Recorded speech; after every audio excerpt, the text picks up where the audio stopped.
administrar esse território na medida em que o território é um bem finito, limitado, e na disputa pela circulação, em geral, alguém ganha. O que a gente tem visto é que quem tem ganho essa disputa é o automóvel, e fruto dessa interação entre o automóvel e o território vem um acidente, muitas vezes fatal. Então, o que nós defendemos é uma cidade onde o espaço público seja um espaço de estar, de convivência, um espaço democrático, um espaço onde o deficiente, o idoso, a criança possam se sentir seguros, porque dessa forma eles se apropriarão da cidade e a cidade será zelada, a cidade será segura, não haverá violência. É uma utopia, mas que a gente acredita que é possível construir. Aqui no caso de Curitiba, nós temos um espaço público que foi priorizado para o transporte coletivo há 40 anos atrás. Mas é necessário também que se pense no espaço público com prioridade ao pedestre. Isso que o Rafael coloca é impecável, porque a sua viagem começa no momento em que você, na sua sala, decide o modo. E você vai fazer uma decisão pelo modo que ele for mais competitivo, mais eficiente. E aí vem todo esse repertório de qualidades e relações que os vários modos podem lhe dar. E o primeiro modo que você tem à sua vista é a calçada. E aí você vê uma calçada esburacada, descontínua, que na verdade é rampa de acesso para a garagem dos automóveis, onde a fiscalização do trânsito dificulta de uma forma geral um pedestre. Exatamente. Né? Aí você não quer ser pedestre, você quer ser qualquer outra coisa, mas fugir de um modo que lhe dê desconforto e insegurança. Curitiba, como todas as outras capitais, tem seus problemas, né? Não é uma capital perfeita, mas a nível de transporte coletivo já desde 88, né? Buscando trabalhar e oferecer acessibilidade para as pessoas que aqui residem, né? Em Curitiba, criando linha específica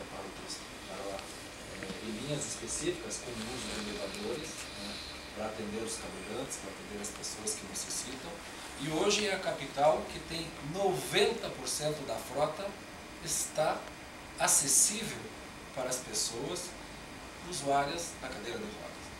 Então Curitiba já pensou a nível de transporte coletivo, trabalhou, né, nesse segmento, né, oferecendo condições para que as pessoas também sejam inseridas, né, na sociedade através do transporte público. Não, sem dúvida, a gente entende, enfim, né, que há essa preocupação, enfim, também há algumas falhas, a gente vê aí o nosso amigo falando da dificuldade dele, por isso a opção dele pelo carro e não pelo uso do transporte público.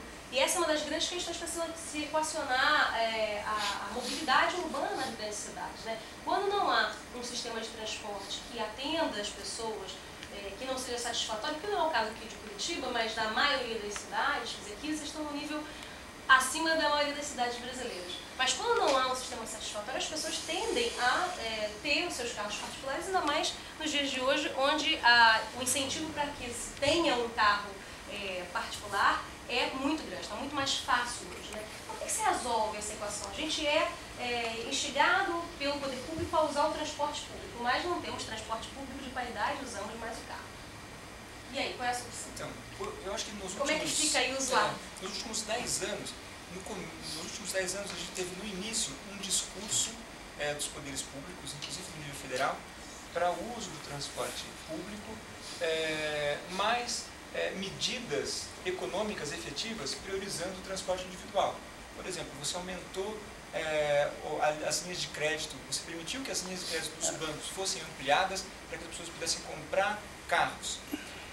Mas ainda a gente havia uma diferença. O discurso do poder público era, não, vamos apoiar o transporte público, mas a efetividade da equipe econômica era outra. Até que chegou um ponto, recentemente, que a nossa presidente disse, olha, eu sonho que todos os brasileiros comprem o seu carrinho. Quer dizer, quando vira um discurso da autoridade máxima do país, que o objetivo dela é que cada brasileiro compre o seu carrinho, isso enfraquece, isso enfraquece completamente, mas deixa transparente o que o governo vem fazendo nos últimos 10 anos. Eu diria até que essa política vem desde 1988, quando o governo federal desmontou uma empresa chamada EBTU, Empresa Brasileira de Transportes Urbanos. Ela financiava projetos de infraestrutura para as prefeituras que não tinham orçamento, para se qualificar com novas frotas, terminais de integração, sinalização, etc. O governo federal entende que a questão do transporte coletivo não é de responsabilidade dele, e sim dos municípios.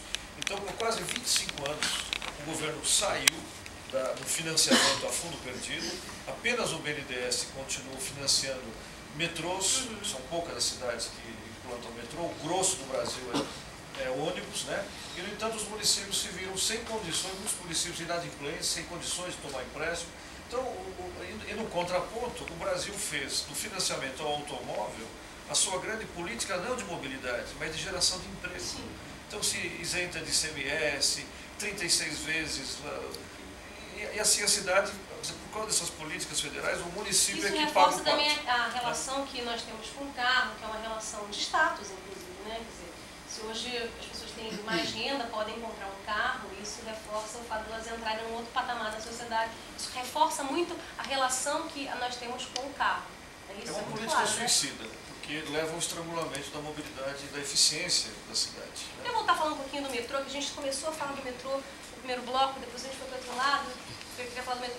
O metrô aqui seria uma solução, quer dizer, uma solução, viria a agregar ao transporte público de Curitiba. Quer dizer, a gente sabe que é um transporte, um sistema que está ancorado no fluxo de ônibus e que, enfim, existe uma possibilidade de haver o metrô aqui, parece que estão estudando as questões de impacto ambiental, enfim. Seria positivo para Curitiba? Todo mundo tem o sonho e o desejo de ter um metrô. Toda a cidade tem altos essa custos nas vontade. questões de impacto ambiental? Agora, os custos para a implantação desse metrô tem que ser avaliado, tem que ser financiado, tem que ser estudado. Os projetos estão prontos. Né? O que Curitiba está aguardando é só que o governo federal disponibilize 2 bilhões de reais a fundo perdido para que possamos dar início às obras do metrô.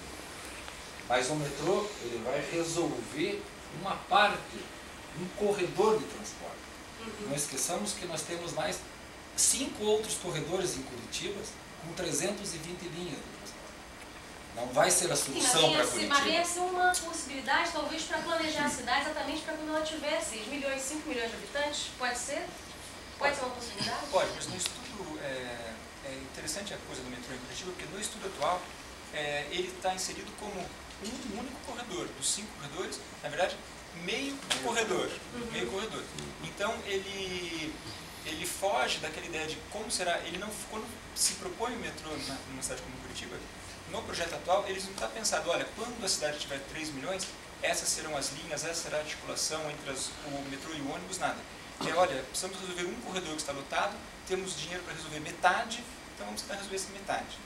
Mas uma outra coisa interessante é que nós fizemos uma pesquisa na universidade, extensa assim, e a gente viu que a maior parte das soluções que a gente tem, que são soluções inovadoras no transporte de Curitiba, poucos anos antes de cada uma dessas soluções, a primeira solução quando houve uma plataforma em nível, ou quando houve um ônibus articulado, poucos anos antes havia sobre a mesa da prefeitura um projeto para retomar os trilhos, seja para bonde ou para metrô.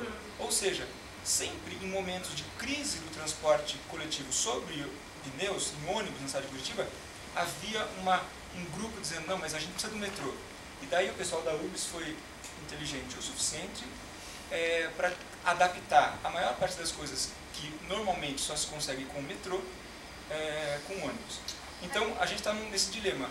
Hoje, o metrô ele pode ser uma solução para meio corredor, não está pensado para uma cidade de 3 milhões de habitantes, e há soluções surgindo, como esse ligeirão, com ultrapassagem, etc., que ainda tem uma semelhança maior com o metrô. Que tem paradas. Eu queria voltar um pouquinho a outra questão, acho que, sem dúvida, o metrô é importante, mas há uma questão que antecede, de novo, o exemplo do Rafael. O desafio que acho que nós temos numa adequada rede de mobilidade é você garantir que, em tese, você não ande mais do que 500 metros até achar um ponto de transporte coletivo. Então, um dos motivos que ele exemplificou bem, que o fez mudar para o automóvel, é porque em alguns percursos ele consegue ter mobilidade e em outros não. Então, nós temos que ter uma visão de fundo para garantir que a cidade inteira seja acessível por uma rede eficaz de transporte coletivo, para que eu não precise usar o carro. Porque se das minhas 10 viagens por dia, em 2 eu precisar usar o carro, aí eu vou fazer todas de carro. Então, essa é a primeira questão. No caso do modelo de Curitiba, o que a gente vê é que os eixos estruturais já talvez tenham ultrapassado o limite de eficiência para o modo ônibus. Então, como bem falou o professor, você começa a adotar certas ações isoladas do metrô para ganhar um pouco mais de ano de eficiência. Entre o metrô e o ônibus, nós temos modos intermediários em superfície que podem ampliar a oferta e garantir mais 15, talvez 20 anos de sobrevida aos grandes eixos. Curitiba mesmo, nos anos 80, pensou numa rede de bondes. O biarticulado surgiu quando deveria ter surgido o bonde. Então, de novo, eu acho que essa discussão sobre como ampliar a oferta, ganhar mais 20 anos sem gastar tudo aquilo que eu gastaria em apenas há como se planejar um sistema que seja intermediário com opções variadas e que não se precise gastar tanto dinheiro como exatamente, que esse é o desafio que se coloca agora. o metrô, recursos que o metrô exige, né? Para uma linha